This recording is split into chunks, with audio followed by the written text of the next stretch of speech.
26वीं पुतली मृगनयनी की कथा। मृगनयनी नामक 26वीं पुतली ने जो कथा सुनाई वो इस प्रकार है। राजा विक्रमादित्य न केवल अपने राज्य का कुशलता से संचालन करते थे, बल्कि त्याग, दानवीरता, दया और अद्भुत पराक्रम के धनी भी थे। वे कठिन तपस्या कर सकते थे, जिससे स्वयं इंद्रासन भी डोल उठे। एक दिन उनके सैनिक एक साधारण वेशभूषा वाले युवक को पकड़कर दरबार में लाए। वो संदिग्ध अवस्था में रात के समय बहुत सारा धन लेकर कहीं जा रहा था। उसकी दशा देखकर सैनिकों को लगा कि वह चोर हो सकता है। जब राजा ने युवक से धन के बारे में पूछा तो उसने बताया कि वो एक धनाढ़ी स्त्री के यहाँ नौकर है और ये धन उसी ने दिया है। राजा को जिज्ञासा हुई कि स्त्री ने उसे ये धन क्यों दिया।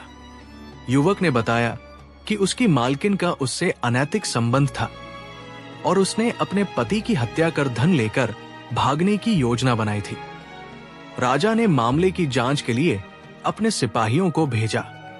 सिपाहियों ने आकर बताया कि वह स्त्री अपने पति की हत्या पर विलाप कर रही है और सती होने का नाटक कर रही है। सुबह होते ही राजा विक्रमादित्य उस स्त्री के घर पहुंचे। वहां देखा कि वो पति की चिता पर बैठ चुकी थी और अग्नि प्रज्वलित होने वाली थी।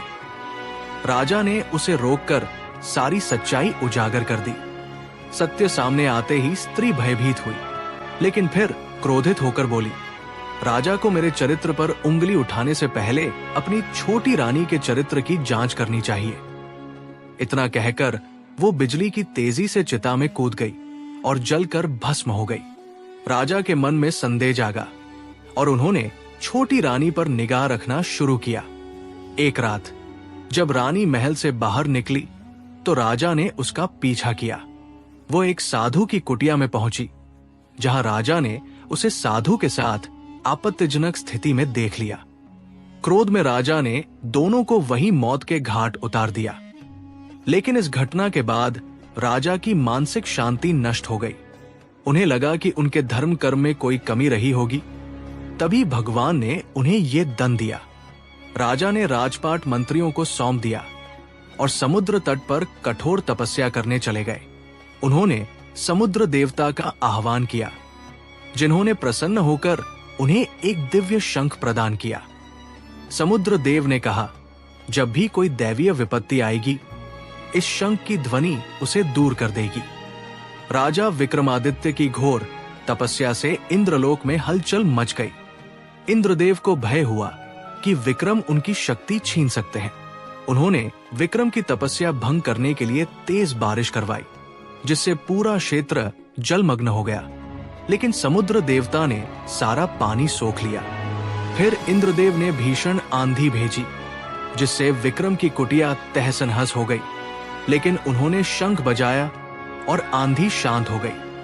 अब इंद्र ने अप्सरा तिलोत्तमा को भेजा, जिसने अपने रूप और नृत्य से विक्रम की तपस्या भंग करने का प्रयास किया। लेकिन राजा अडिग रहे। उन्होंने फिर शंख बजाया, जिससे अप्सरा जलन और पीड़ा से व्याकुल होकर वहां से भाग गई। अंततः इंद्र स्वयं ब्राह्मण का वेश धरकर विक्रम के पास आए और उनसे उनकी कठिन तपस्या का पूरा फल दान में मांग लिया। राजा विक्रमादित्य ने सहर्ष अपनी साधना का सारा फल उन्हें दान कर दिया। इंद्र ने प्रसन्न होकर स्वयं प्रकट होकर उनकी महानता की सराहना की और आशीर्वाद दिया। तुम्हारे राज्य में कभी अकाल नहीं पड़ेगा, फसलें सदैव लहलहाती रहेंगी और प्रजा हमेशा सुखी रहेगी। इतना कहकर इंद्रदेव अंतर्ध्यान हो गए।